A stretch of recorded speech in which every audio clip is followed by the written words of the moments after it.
Hello viewers, welcome to Scientech Biology. In today's video, I am going to explain the structure and countercurrent mechanism of human kidney.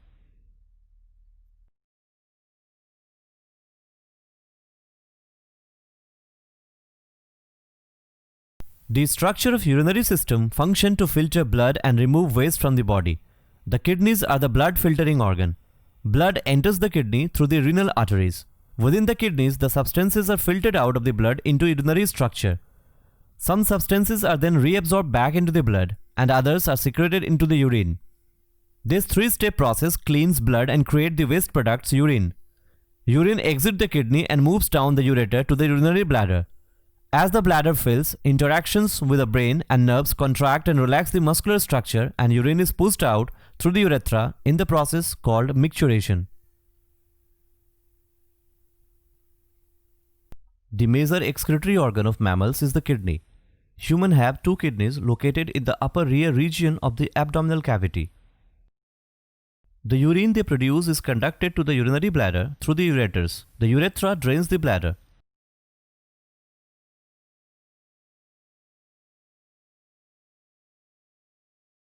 Externally, the kidneys are surrounded by three layers. The outermost layer is a tough connective tissue layer called renal fascia. The second layer is called perineal fat capsule, which helps anchor the kidneys in place. The third and the innermost layer is the renal capsule.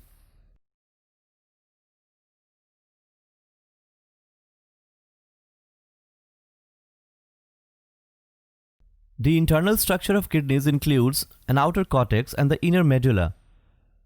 The ureter divides into branches, the end of which envelop medullary tissue called renal pyramids. The actual work of kidneys is carried out by functional unit called nephrons. Each human kidney contains about billions of nephrons. Each nephron consists of vascular and tubular component. An afferent arteriole carries blood to the node of capillaries called the glomerulus. Draining each glomerulus is an efferent arteriole that gives rise to the peritubular capillaries, most of which surrounds the cortical portion of the nephron tubules.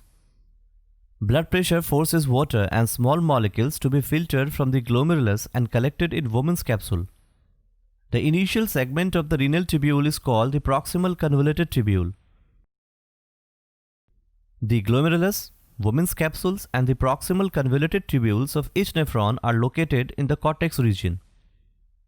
From the proximal convoluted tubule, the nephron tubule turns down into the medulla. The portion of the tubule in the medulla is called the loop of Henle. Where the ascending limbs of the loop of Henle reach the cortex, it becomes the distal convoluted tubule. The distal convoluted tubule of many nephrons joins a common collecting duct in the cortex. The collecting ducts then run in parallel with the loop of Henle down through the medulla and empty into the ureter at the tips of the renal pyramids. If you enjoy my video, be sure to hit the subscribe button and press the bell icon to make sure you get notified when I upload a new video. A few peritubular capillaries runs into the medulla in parallel with the loop of Henle and collecting ducts and forms the vasa recta. These capillaries carry away the molecules that are reabsorbed from the tubules. All the peritubular capillaries join back together into a venule that eventually leads to the renal veins. Nephron regulates the composition of blood and urine by the combination of filtration, secretions and reabsorption. Viewed schematically, we will see how these processes are facilitated by the regular arrangement of segments of the nephron. The proximal convoluted tubule is responsible for most of the reabsorption of water and solute from the glomerular filtrate. The cells of these sections of the nephron actively transport sodium ions and other solutes such as glucose and amino acids out of the tubule fluids. The active transport of solute out of the proximal convoluted tubules into the tissue fluids causes water to flow by diffusion. The water and solute moved into the tissue fluids are taken up by the peritubular capillaries and returned to the venous blood, leaving the kidney. Despite the large volume of water and solute reabsorbed out of the proximal convoluted tubules, the overall concentration or osmolarity of the fluid that enters the loop of Henle is similar to that of the blood plasma, although its composition is quite different.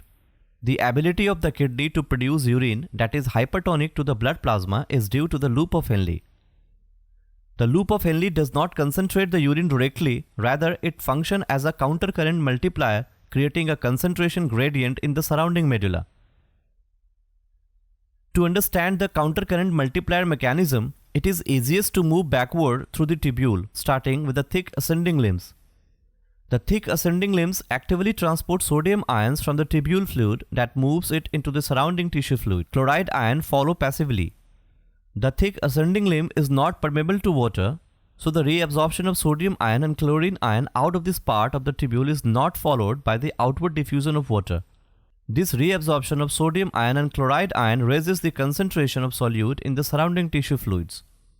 The descending limbs, in contrast, is permeable to water but not very permeable to sodium ion and chloride ion. Since the surrounding fluids has been made more concentrated, water leaves the tubule by osmosis. As a result, the fluid in the descending limbs becomes more concentrated as it flows towards the bottom of the medulla. The thin ascending limb is not permeable to water. It is, however, permeable to sodium ion and chloride ion.